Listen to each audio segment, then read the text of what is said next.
Buenas noches, nosotros somos el equipo 4 que está conformado por mis compañeros Hernández Flores, Hernández González, Manzano Martínez, Martínez Sánchez, Hernández Guerrero y Mellado Martínez.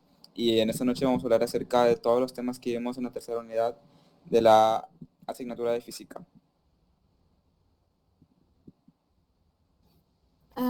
Comenzaré por el tema llamado Ley de Ohm. La Ley de Ohm propuesta en 1827 fue propuesta en 1827 por el físico alemán Georg Simonov.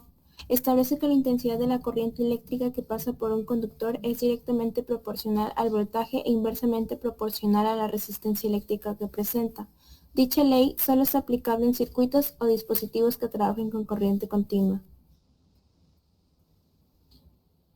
Como intensidad y voltaje son directamente proporcionales, al graficarlos se obtiene una recta, cuya pendiente representa la resistencia y en donde se cumple si se duplica la intensidad, se duplica el voltaje y si se triplica la intensidad, se triplica el voltaje.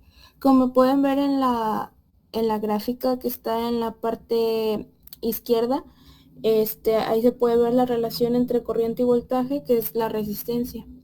Para que la ley de Ohm sea válida se debe cumplir que los conductores sean óhmicos, esto es que el valor de su resistencia sea constante y que la intensidad de la corriente sea proporcional al voltaje. La ecuación que presenta la ley de Ohm se muestra a continuación. Para que la ley de Ohm sea válida, debe cumplir que los conductores sean óhmicos, esto es que el valor de su resistencia sea constante y que la intensidad de la corriente sea proporcional al voltaje. La ecuación que representa la ley de Ohm se muestra a continuación. Ahí pueden ver en la imagen derecha la ley de Ohm y las tres formas de despejarla para obtener los valores de corriente, voltaje y resistencia. Dice: voltaje es igual a intensidad por resistencia, intensidad es igual a voltaje sobre resistencia y resistencia es igual a voltaje sobre intensidad. De acuerdo con la ley de Ohm, conforme se disminuye la resistencia, incrementa la intensidad. La ley de Ohm está presente en todo aparato eléctrico o electrónico debido a las tres variables que involucra: intensidad, voltaje y resistencia. Cuando un técnico instala la red eléctrica de una casa sabe qué corriente requiere cada aparato, así que la intensidad total debe ser acorde con el calibre del conductor elegido. Si el calibre es muy delgado, su resistencia será alta, y al incrementarse la intensidad debido a la demanda, el voltaje que les llega puede ser inferior al requerido y por consiguiente funcionar mal. Si el calibre es más grueso, el brillo de las lámparas no disminuirá al conectar la bomba de agua o regadera eléctrica, debido a que la resistencia se vuelve despreciable. Aquí a continuación les voy a mostrar un ejemplo de la ley de Ohm que dice: un calefactor eléctrico trabaja con una diferencia de potencial de 127 volts. Si es formado por el alambre de nicromo cuya resistencia eléctrica es 80, ¿qué corriente eléctrica circula por él? Pueden ver en resistencia que hay un valor de 8 ohms y en voltaje un valor de 127 voltios. La incógnita que estamos buscando es la corriente eléctrica, o sea, la intensidad. La ecuación sería: intensidad es igual a voltaje sobre resistencia eléctrica. Y en la operación es 127 volts sobre 8 ohms. Quedaría en total 15.87 amperes, que vendría siendo el resultado en intensidad. Bueno, eso sería todo. Muchas gracias. Yo voy a hablar sobre la corriente eléctrica y la resistencia. Existen dos tipos de corrientes eléctricas, la corriente continua y la corriente alterna. La corriente continua, también conocida como corriente directa, es como se le conoce al flujo de electrones dentro de un conductor en una sola dirección. Los dispositivos que generan este tipo de corriente cuentan con dos terminales, una positiva y otra negativa. Algunos ejemplos de objetos que funcionan mediante este tipo de corriente son controles remotos, celulares, lámparas de mano, etc. Se le denomina corriente alterna, o AC por sus siglas en inglés, a la corriente eléctrica en la que la magnitud y el sentido varían cíclicamente. Utilizada genéricamente, la corriente alterna se refiere a la forma a la cual la electricidad llega a los hogares y a las industrias. Sin embargo, las señales de audio y radio transmitidas por los cables eléctricos son también ejemplos de corriente alterna. Comúnmente y de forma errónea se tenía la creencia de que el sentido de la corriente de un circuito eléctrico era de la parte positiva a la negativa, pero esto es debido a las primeras pruebas realizadas, pues se creía que la corriente desplazada era positiva. Hoy en día sabemos que la corriente realmente circula en el sentido contrario. La resistencia eléctrica es la oposición que presentan los materiales al paso de la corriente eléctrica. Su unidad de medida es el ohm, aunque al ser una unidad pequeña, suelen utilizarse múltiplos como el kiloohm, que son 1000 ohms, y el megaohm, que son 1.000.000 de ohms. Para aumentar o disminuir la resistencia eléctrica en algunos circuitos electrónicos, son utilizados los resistores, los cuales tienen como función que la intensidad o el voltaje lleguen a un valor determinado. Algunas características de la resistencia eléctrica son que a mayor resistencia, menor intensidad; a mayor área transversal, menor resistencia; a mayor longitud del conductor, mayor resistencia; y a mayor temperatura, mayor resistencia.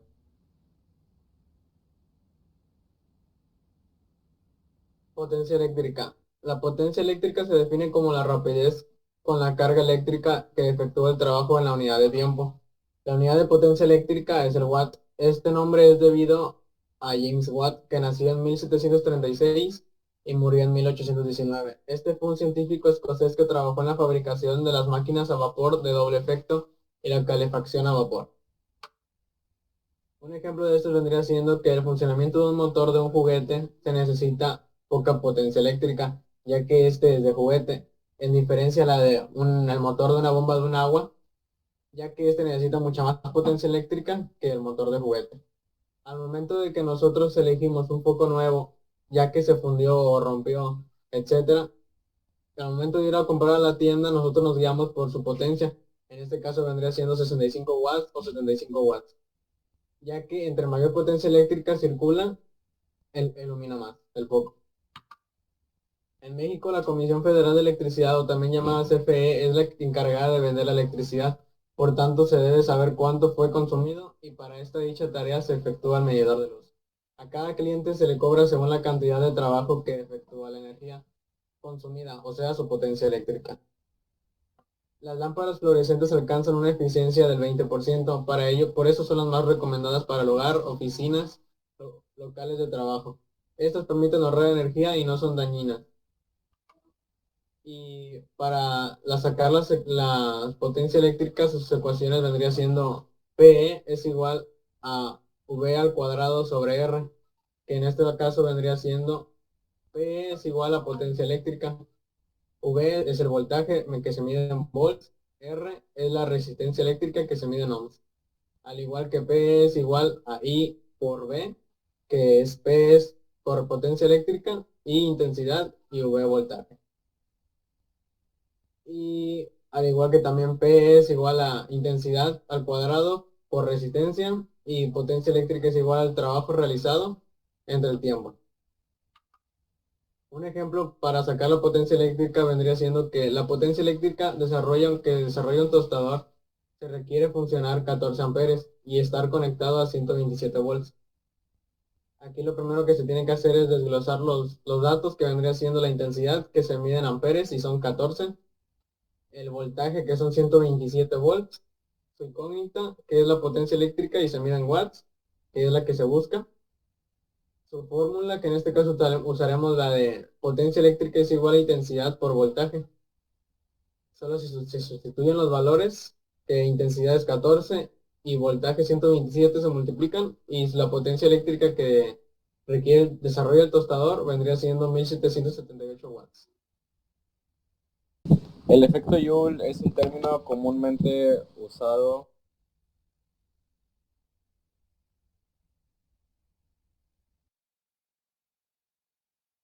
¿Te muteaste? Ya no te oyes de nuevo.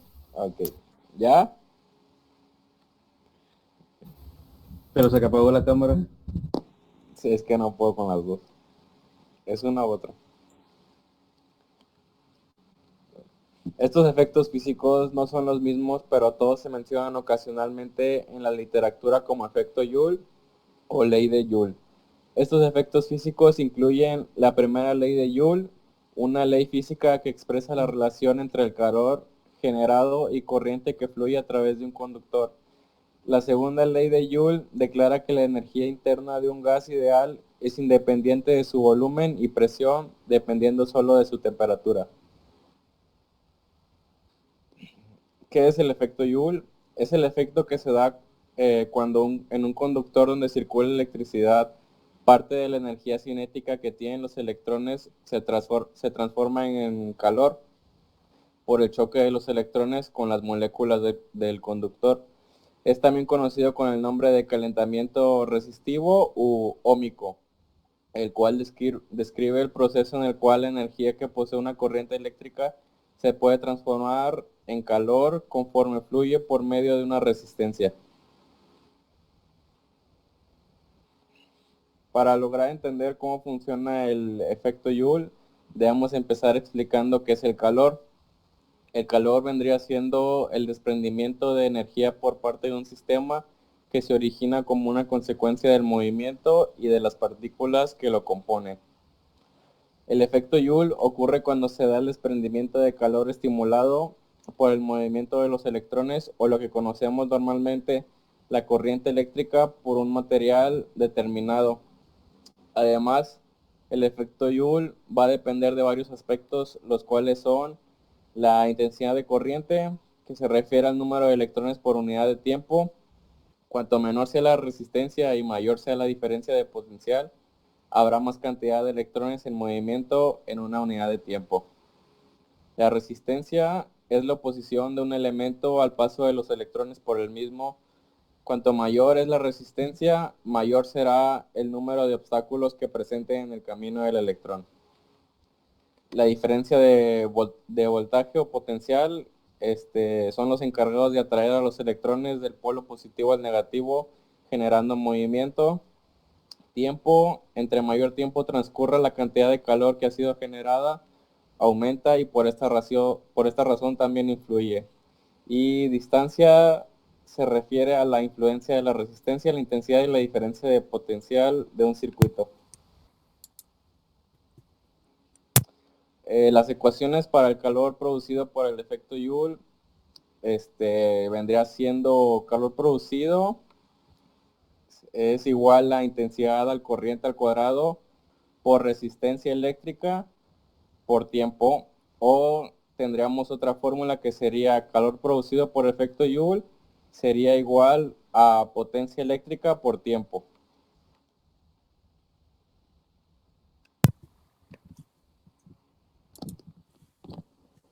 Calibre del conductor. Al ser el medio por el cual la electricidad se transporta de un lugar a otro, el conductor eléctrico se asocia a un número referido al calibre. Números elevados corresponden a diámetros menores. Por ejemplo, un alambre de calibre número 10 es más grueso que uno del 12.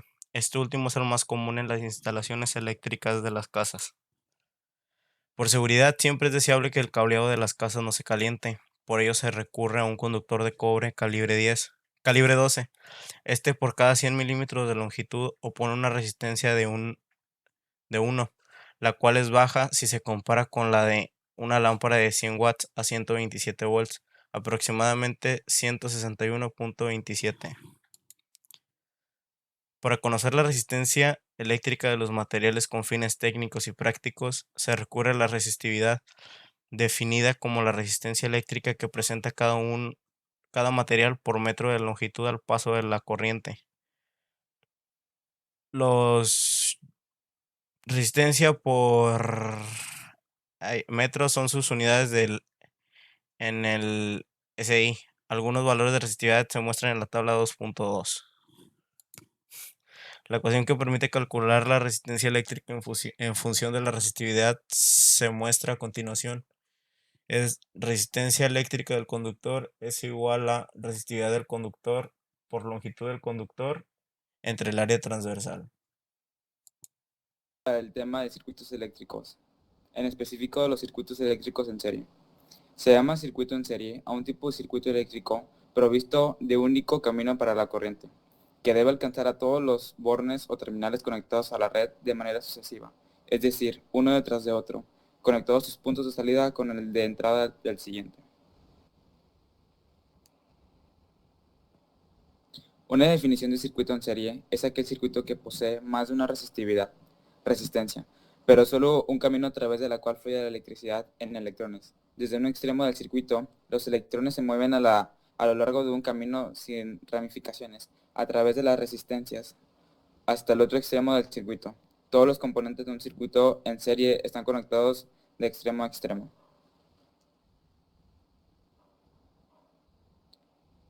Propiedades de los circuitos en serie.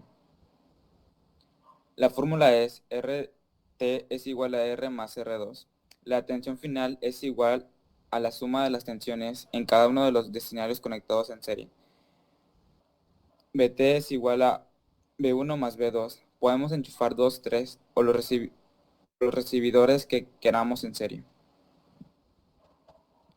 Los circuitos en serie se forman cuando la terminal de la salida de una de las resistencias se une a la terminal de entrada de la siguiente, y así sucesivamente, en forma tal que al aplicar un voltaje entre estas, todas ellas son recorridas por la misma intensidad de la corriente. Una